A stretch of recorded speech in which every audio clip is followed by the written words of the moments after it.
I remember the moment like it happened yesterday.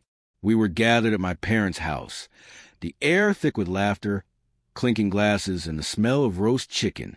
It was supposed to be a warm, ordinary Sunday, the kind where family drifts into small talk and comfort.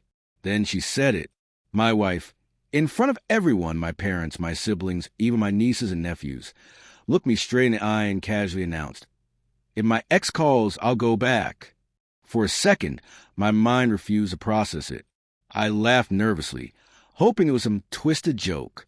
"What?"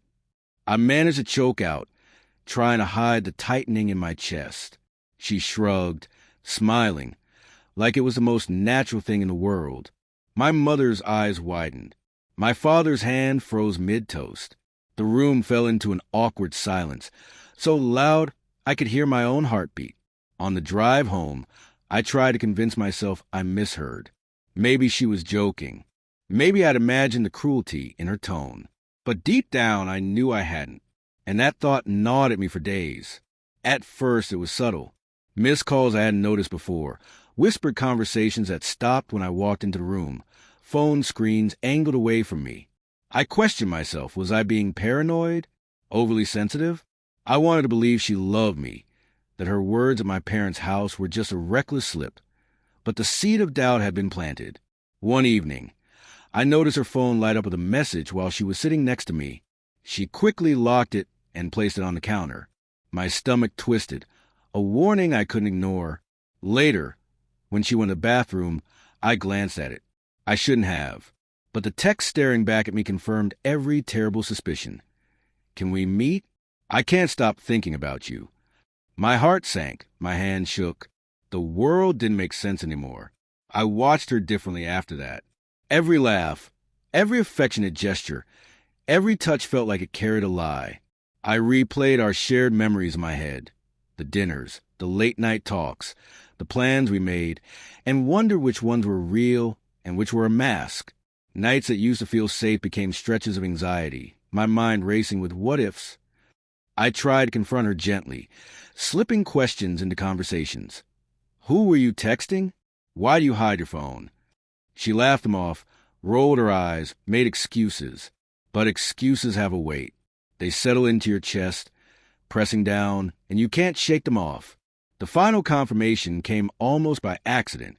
She left her laptop open, a group chat glowing on the screen. I froze. Their messages weren't just flirtatious. They were intimate, casual, familiar in a way that cut through my soul like a knife.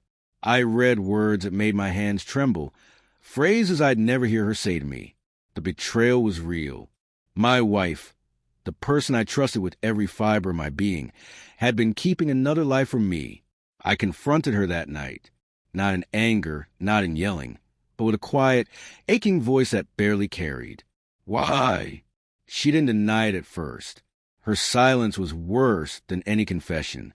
Eventually, her gaze met mine, shame flickering there, quickly replaced by a defensive shrug. "I didn't mean to hurt you," she said. "It just happened. I can't help what I feel." I wanted to scream, to plead, to make her see what she had done, but words failed me. Instead, I let her speak, letting her reveal herself in ways I'd never imagined. She painted herself as a victim of circumstance, a prisoner of old feelings, while I sat there feeling every shred of trust crumble. The days that followed were a haze of grief, anger, and disbelief. I revisited every memory, every promise, every quiet moment we had shared, searching for signs I'd missed. The realization that she could leave me for someone else, that she could articulate it so openly at my family gathering, was devastating. But amidst the heartbreak, a sliver of clarity emerged. I couldn't cling to someone who didn't respect me, who could openly threaten the foundation of our life together. In the end, it wasn't dramatic. There were no yelling matches, no desperate pleas. I packed my things, left her with a quiet echo of my decision, and walked away. I didn't need to humiliate her. I didn't need revenge. I only needed to reclaim myself. Months later, I look back and remember that night at my parents' house not as a betrayal alone, but as a turning point. Painful, yes, but necessary. I learned that love without respect is nothing, and that leaving someone who can't honor you is not weakness. It's survival. Sometimes, when I'm alone, I feel a flicker of longing, a brief pang of what if. But it fades, replaced by something steadier, a sense of self-worth I almost forgot existed. I may have lost her, but I didn't lose myself. And that, I realize, is worth more than any false promise of love ever could be.